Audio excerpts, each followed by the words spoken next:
کچھ دکھ اتنے گہرے ہوتے ہیں کہ ان کی کوئی زبان نہیں ہوتی، بس ایک خاموش تڑپ ہوتی ہے جو دیکھنے والے کا سینہ چیر دیتی ہے۔ پچھلے چند دنوں سے ایک ساتھ ماں کے ننھے یتیم بندر کی ویڈیو نے پوری دنیا کو رلا کر رکھ دیا ہے۔ اس معصوم کی ماں مر گئی، اور جب وہ اپنی ہی جنس کی دوسری ماؤں کے پاس ممتا کی بھیک مانگنے گیا تو اسے دھکے دیے گئے، اسے نوچا گیا، اسے دور پھینک دیا گیا، اور پھر وہ ٹوٹا ہوا بچہ بھاگ کر ایک بے جان روئی سے بھرے کھلونے کے گلے لگ گیا، اور ایک کپڑے کے ٹکڑے میں اس ماں کی دھڑکن اور وہ گرمی ڈھونڈ رہا تھا جو اب اس دنیا میں نہیں تھی۔ ہم سب نے اسے دیکھا اور ہمارے دل درد سے پھٹ گئے۔ جب اس کے آس پاس موجود بڑے اور طاقتور بندر اس پر حملہ کرتے، اسے بے دردی سے مارتے اور اس پر ظلم کرتے تو وہ ننھی سی جان چیختی اور تڑپتی ہوئی بھاگتی۔ اس کے پاس کوئی چھاتی نہیں تھی جہاں وہ اپنا ڈرا ہوا چہرہ چھپا سکے، کوئی بازو نہیں تھے جو اسے اس ظلم سے بچا سکے۔ وہ جان بچا کر بھاگتا، اس بے جان روئی سے بھرے کھلونے کے گلے لگ جاتا، اسی میں اپنا منہ چھپا کر کانپتا رہتا۔ وہ اس بے جان کپڑے کے ٹکڑے میں ایک ماں کی پناہ اور وہ محفوظ حصار ڈھونڈ رہا تھا جو اب اس دنیا میں نہیں رہا تھا۔ اسے مار پڑتی رہی اور وہ ایک کھلونے سے لپٹ کر روتا رہا۔ ہم سب نے اسے دیکھا اور ہمارے دل درد سے پھٹ گئے۔ لیکن ذرا ٹھہریے اور اس درد کو ایک لمحے کے لیے محسوس کیجیے۔ کیا ہم نے کبھی غور کیا ہے کہ ہماری اپنی گلیوں میں، ہمارے محلوں میں کتنے انسانوں کے بچے بالکل اسی اذیت سے گزر رہے ہیں؟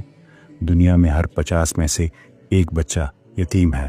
صرف ہمارے اپنے ملک میں تقریباً 45 لاکھ بچے ایسے ہیں جن کے سر پر والدین کا سایہ اٹھ چکا ہے۔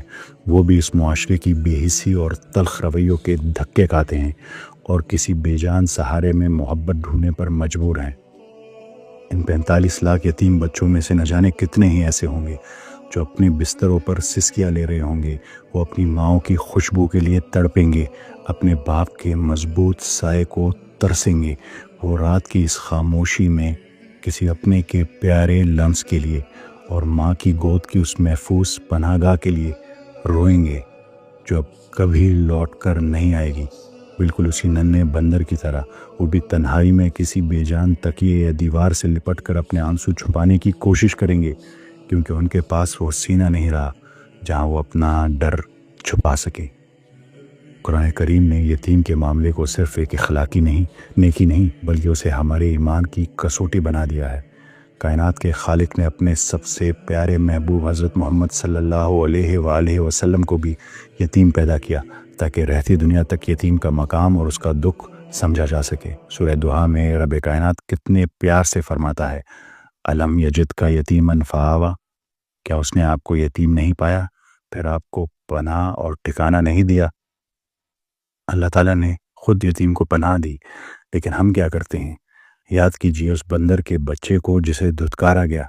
قرآن کریم میں اللہ تعالیٰ نے یتیم کو دھکے دینے کو کتنا بڑا جرم قرار دیا ہے۔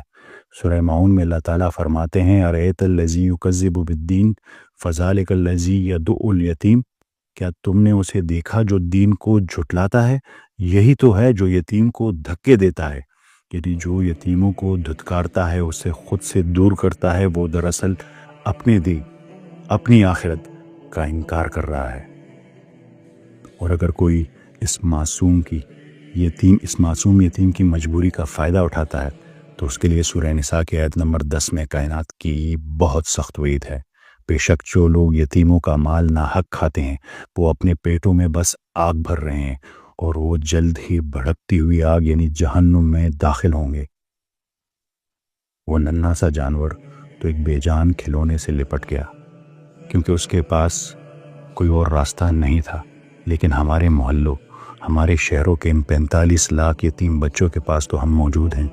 تو پھر آج کا سب سے کڑوا سوال یہ ہے، کیا ہم بھی اس روئی کے ایک کھلونے کی طرح بے جان، سرد اور احساس سے عاری ہو چکے ہیں کہ ایک یتیم بچہ ہمارے پاس آئے اور اسے ہم کوئی دھڑکن، کوئی حرارت، کوئی اپنائیت، کوئی محبت محسوس نہ کروا سکے؟ آنسو بہا لینا بہت آسان ہے، لیکن کسی یتیم کا سائبان بننا یہ مومن کا کام ہے۔ جب رحمت للعالمین صلی اللہ علیہ وآلہ وسلم نے اپنی شہادت کی انگلی اور درمیان کی انگلی کو ملا کر فرمایا تھا کہ میں اور یتیم کی کفالت کرنے والا جنت میں اس طرح ساتھ ہوں گے، تو وہ ہمیں ایک عظیم پیغام دے رہے تھے۔ آج رات جب آپ اپنے بچوں کو گرم بستر میں سلائیں تو بس ایک لمحے کے لیے اس بچے کا سوچے گا جو آج رات کسی بے جان دیوار سے لگ کر روتے ہوئے سو جاتا ہے۔ میری آپ سے ایک گزارش ہے، آج ہی اٹھیے اور کسی یتیم کو سینے سے لگائیے، اسے پیار سے کھانا کھلائیے، اس کے لیے کچھ تحفے لے کے جائیں، اس کے آنسو پونچھ کر اسے یہ احساس دلائیے کہ وہ اس بھری دنیا میں تنہا نہیں ہے، اس معاشرے میں اس کے اپنے اب بھی موجود ہے۔ یقین جانیے کسی یتیم کے چہرے پر لائی گئی ایک چھوٹی سی مسکراہٹ نہ صرف آپ کی یہ دنیا سنوار دے گی بلکہ آخرت میں بھی آپ کو اس نبی کریم صلی اللہ علیہ وآلہ وسلم کا پڑوس دلا دے گی جس نے یتیمی کا دکھ خود سہا ہے۔ آپ سب کی سماعتوں کا بہت شکریہ۔ اللہ حافظ۔